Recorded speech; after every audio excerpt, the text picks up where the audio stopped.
Hey y'all, I'm back with a super fun project today. I'm going to be creating an envelope trifold. So this can be a lot of different things, kind of the reasons why I wanted to create one, just because I thought I've seen some tutorials and I thought it would be super fun. It could be a card, it could be a little album or a little book, whatever you want it to be. I am showing you one that I've already created, and together we're going to be creating a different one. So I'm going to show you some papers that I have here. I've been real into vintage printables and papers lately, and I'm honestly just going to link my Pinterest down below because pretty much all of the printables that I'm showing you I found on Pinterest and they're free. So I'm going to share my Pinterest so that you can just kind of click through.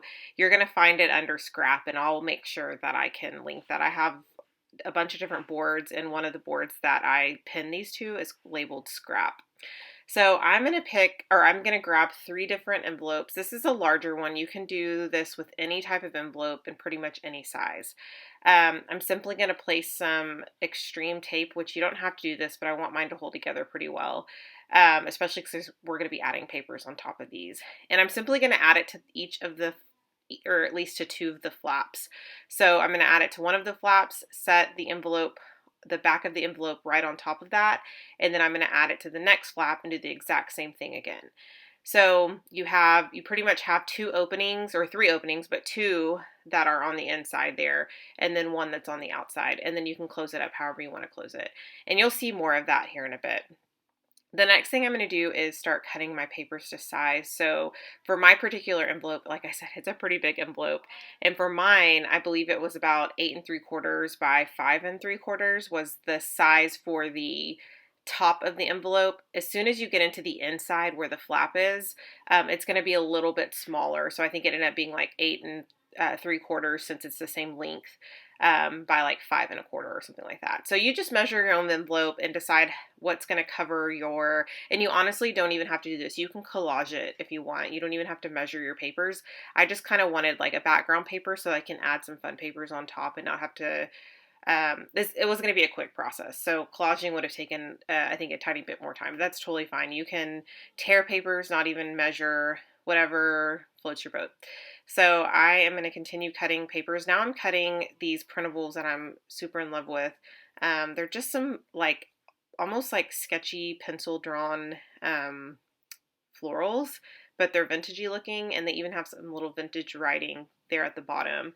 Anyway, so I just cut those to size because those will be on the inside of the album. So the first thing I'm going to do is grab my adhesive again, or I guess it's not the first thing I'm going to do, but in order to put this album the finishing touches on the album, I'm going to grab one of the papers that goes on the front of the album. So it would be like the front of the envelope, if that makes sense. And I had another piece of paper stuck to that. Anyway, so I went ahead and adhered one of the papers there, and this was the paper that was cut a little larger. And then I'm just going to cut off some excess because I guess I kind of trimmed, or whenever I trimmed the papers, I cut them a little bit too big. Now I'm going to do the next paper that's that same size for, it ends up being like when you fold the album, it ends up being like the second fold, if that makes sense. So, and honestly, my directions are probably less clear than what I'm actually doing. So if you just kind of follow along, it's super simple. So this is going to go also, like it's going to essentially be one of the fronts of the envelopes as well. And once you get going, it's a lot easier to figure all of this out. Like once you actually get your envelopes and you put them together, you'll realize how simple this is. No crazy like measurements and nothing like super engineering, if that makes sense. So, because that is one thing I'm not good at. So the next thing I realized, I'm going to cut another piece of paper. So I realized I needed a third one to cover. So now my album's like on like the inside is face down, if that makes sense. And so I need another piece of paper for the very back of the album. But what I didn't realize was I actually am going to have to add ribbon to the back in order for it to close, or in order for it to to have my finishing touch. So I realized pretty quickly that I can't adhere that just yet. That's going to be the last thing I do. So now I have 2 sheets of paper adhered. There's the front of the album, there's the inside fold, and now I need to work on the 3 I guess the trifold part. And so of the inside. So here we go. I'm going to add this paper. This is the smaller cut papers, and I'm just going to make sure I don't overlap where the envelopes actually fold, just because you don't want to have a hard time folding these. And you do want to give a little tiny bit of space whenever you're adhering the envelopes, and you'll see what I mean. But you don't have to think too much on that. When you adhere the envelopes to the flaps, you don't want to like flush right up against you don't want to put it flush right up against the score lines, if that makes sense. So I added the 3 pieces of paper on the inside, and then I'm going to go ahead and start adding a little bit of some finishing touches.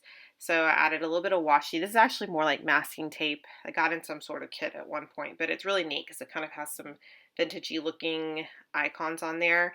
And then I'm going to go ahead and add my little notches. So I'm going to cut out just 2 of them, and I'm going to leave that 3rd one, just the flap, from the original envelope. Now I'm just going to start decorating. So there's really nothing to this. Honestly, it's probably one of the most simple things I've done in a long time. I think this one took me right at 20 minutes to kind of put it together from start to finish. And so I'm adding some dictionary paper. So the printables, so the 3 floral pieces are printables, the ones that are on the inside there. The 3 papers on the outside that I've already adhered, or at least the 2 of them that I've already adhered, I still have to adhere 1 more, are like old papers from like a crepe paper collection, I believe, that, I don't know if y'all remember this, but a while back, Michaels, it was a long time ago, it was years ago, Michaels came out with like these 8.5 by 11 paper packs. They were like single papers, but they had like the older Dear Lizzie collections, the older crepe paper collections, and maybe Maggie Holmes, like of her own collections. I'm not really sure, but I bought them all up, and I still have them in my stash. And honestly, I go through phases where I like certain things, and then there's certain things that I'm like not as into anymore. But I've been really obsessed with vintage looking papers lately for some reason, and I'll find them online and print them, and they work just as great as buying them in the store or buying them from like a vintage shop. In my opinion, I think they work just as great. Now the dictionary is a true old dictionary, so I did tear that out from like an old dictionary that my grandmother had. So also, just so you guys will know, I won't have a ton of products listed below, just because like I think I'll have the trimmer and the adhesives, but pretty much everything else was just stuff that I've had in my stash a long time, or things or printables that you can find. And the best thing to do when you're looking for your own printables in these cases is honestly to go on Pinterest and just search for free vintage printables or free vintage ephemera or scrapbook papers, and you'll get a ton of results. So just finishing up creating some little extra touches to these pages. Now, if you want to see kind of this taken an extra step, where you add a bunch of like more flaps and kind of where it gets a little bit more bulky, go ahead and like it or leave a comment down below so that I'll know that that's something you guys want to see. And I will step it up a notch and really kind of make this a lot more fun. I just kind of did a basic base envelope trifold, if that makes sense. So this is pretty much it. I'm just going to add a few little pieces of paper that I've torn, and I'm going to add my ribbon, and that's pretty much it. So the last thing I'm going to do is grab this ribbon. This is ribbon from Hobby Lobby. I'm so obsessed with this. This is like a really pretty cream, and it's so easy to work with. It's, I honestly don't know I might actually be able to tell you guys like what the material is. Let me see. Let's see. I have it right here. Silk-like cut edge ribbon. So it says 100% polyester, and it's called Antique White. Anyway, and this is about like 1.5 inches, I guess, like in terms of the width. And so it's a really nice size, and I'm sure there's other sizes too, but this is a really nice ribbon. It's probably one of my favorite ribbons I've ever owned. So there it is. This is the finished album. I'm going to open it and kind of show you the inside and close it back up. And you can add anything from a ribbon to like a little coin closer. What are those little things called where you wrap the the string around the little flap. But anyway, you can really use anything on this one, but I thought the ribbon was a really nice touch. That's pretty much it. I hope you guys have a wonderful day. Talk to you later. Bye.